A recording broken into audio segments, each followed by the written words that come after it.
risco da vitimização do Bolsonaro preso, né? Vamos ver junto aqui, ó. Há um mês atrás, uma pessoa pela qual eu tenho enorme admiração, Nassif, e creio que você também, eu considero uma das pessoas mais bem preparadas do Brasil, que é o José Dirceu. Sim. O José Dirceu deu uma entrevista há um mês atrás, mais ou menos, que eu acho que não foi bem compreendida. O José Dirceu disse: o presidente Bolsonaro, e da maneira correta que é de tratar o Bolsonaro, sempre pelo último cargo que ele teve, é o presidente Bolsonaro. O presidente Bolsonaro, dadas as suas condições precárias de saúde, não tem condição de ficar na papuda. O mais recomendável para o presidente Bolsonaro é ou uma série especial na Polícia Federal, mas de maneira mais conveniente, prisão domiciliar. Agora, eu entendo. Você sabe qual é o problema aí?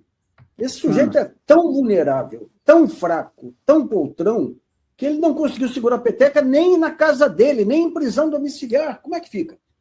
Mas aí, Nassif, com prisão domiciliar, com atendimento médico constante, não haverá vitimização possível. Apenas dos fanatizados, 20%. Mas, se, por exemplo, me parece que o governo tem tido uma atitude exemplar. Nenhum ministro do governo fez, até agora, pode mudar, política é variável. Até agora, nenhum ministro do governo fez nenhum comentário. Sim. O presidente Lula fez um comentário sucinto e correto. Cabe à justiça decidir. Perfeito. E, da minha parte, me parece que o campo da esquerda deve celebrar o cumprimento da justiça e o fortalecimento da democracia. Mas eu não comemoraria a prisão do Bolsonaro. Eu celebro o cumprimento da justiça e o fortalecimento da democracia. Perfeito. E creio que provavelmente acontecerá com o Bolsonaro o que aconteceu com o Collor. Ele terá uma brevíssima, se tiver passagem pela papuda, que será convertida em prisão domiciliar. Me parece. Foi o que o Lula fez, né? O Lula não comemorou a prisão, celebrou a evolução das instituições democráticas, né? Que esse é o caminho mais provável e me parece é o cenário mais favorável para que não se produza o que poderia produzir, ao que não se produza algo cujos efeitos ninguém controla, Nassif.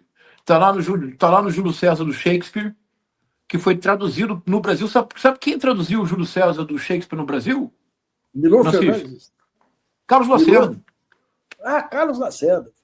Sabe por quê, Nassif? Essa é a minha preocupação. Eu vou dizer isso com muito cuidado agora. O Carlos Lacerda traduziu o Júlio César do Shakespeare. E eu sempre tive uma intuição. Eu digo, ele traduziu o Júlio César do Shakespeare porque há uma cena que se reproduziu na história do Brasil.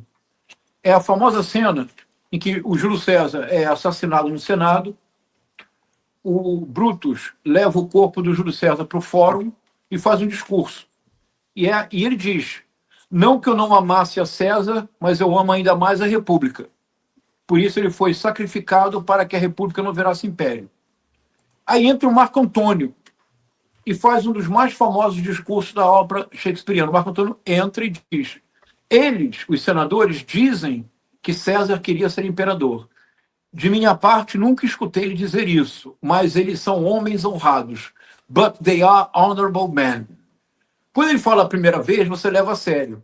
Quando ele fala a segunda vez, eles dizem que César queria ser imperador. Eu, que privava de sua intimidade, nunca soube disso, mas eles são homens honrados. O público já ri. Quando ele diz a terceira vez, afirmam que o Júlio César queria ser imperador. Mas como se eu nunca soube? But they are honorable men. Agora já querem matar os senadores. E o Júlio César remata, dizendo assim, no final do discurso, um discurso notável, ele termina no final do discurso. E Júlio César, no seu testamento, deixou uma moeda para cada um dos cidadãos. Pronto. Produz-se uma revolução e aqueles que antes apoiavam a Brutus agora querem inchá-lo. Porque quando a multidão é desperta, ninguém a controla. Por que Carlos Lacerda traduziu Júlio César? Eu tinha essa intuição. Eu disse, porque aconteceu no Brasil em agosto de 1954. O Getúlio Vargas, vilipendiado por todos, perdendo a sua base, perdendo a popularidade, desacreditado, prestes a sofrer a humilhação máxima, que é uma segunda deposição, a morte em vida. O que faz Getúlio Vargas, num gesto político único na história do Brasil, ele sai da vida para entrar na história e adia, o que não é pouco, Nassif, o gesto político do Getúlio Vargas adiou o golpe da direita por 10 anos neste país. Sem o gesto do Getúlio Vargas, nós não teríamos Juscelino Kubitschek, nós não teríamos Brasília. Ele adiou por 10 anos o golpe da direita.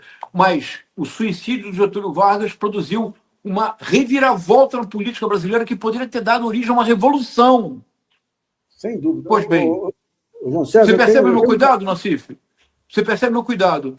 O que nós temos que ter consciência histórica é que não podemos permitir a vitimização do Bolsonaro. Essa é a minha única preocupação.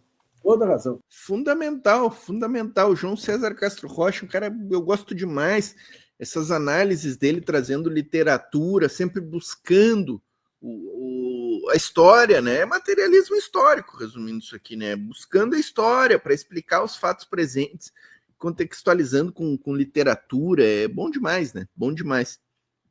O Benhur aqui, ó. Portinho é top. Espalha isso aí, Benhur. Espalha essa notícia aí, ó. Um abraço, camarada. Muito obrigado aí pelo teu carinho conosco aí. Maria Cristina, deixe seu like, gostei, joinha.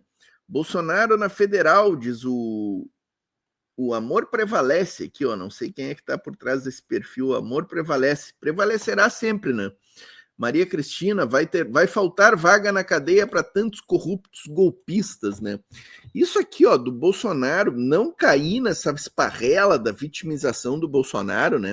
O cara passou um aparelho de solda na tornozeleira, gente, sabe? Assim, eu venho dizendo há muito tempo que o destino do Bolsonaro ia ser uma domiciliar. Eu acho que vai acabar saindo essa domiciliar. Porque é da história do Brasil também, não deixar o Collor tá numa domiciliar lá curtindo uma baita de uma cobertura, né? Bolsonaro fatalmente vai também para domiciliar, gente. Não se surpreendam quando isso acontecer, tá? Não se surpreendam. E as notícias da família, hein, gente? As notícias, o pessoal aí cogitando a Michele como vice do Tarcísio já, né? E acabou de entrar essa aqui, ó. No portal do ICL, ó. Ex-chefe da Receita Federal envolvido no caso de joias de Bolsonaro é demitido pela CGU. Olha aí. Servidor está impedido de ocupar cargo público federal. Essa criança aqui, ó. Não me lembro nem o nome, nem vou pesquisar o nome desse cara. Mas eu só me lembro, vocês vão se lembrar também, que ele era o chefe da Receita Federal. E ele tentou ligar lá para o cara que estava fazendo a fiscalização da Receita e tentou exigir que o cara liberasse. Vocês lembram disso, desse telefonema? Ele falando para o cara, não, tem que liberar essas joias porque é do presidente, da esposa dele e tal.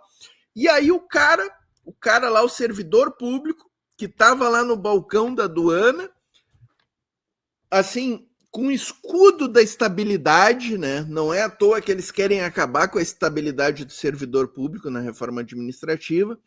O servidor lá com o escudão da estabilidade falou para ele no telefone, não vou liberar porque seria algo ilegal. Mais ou menos nesse sentido aí, né?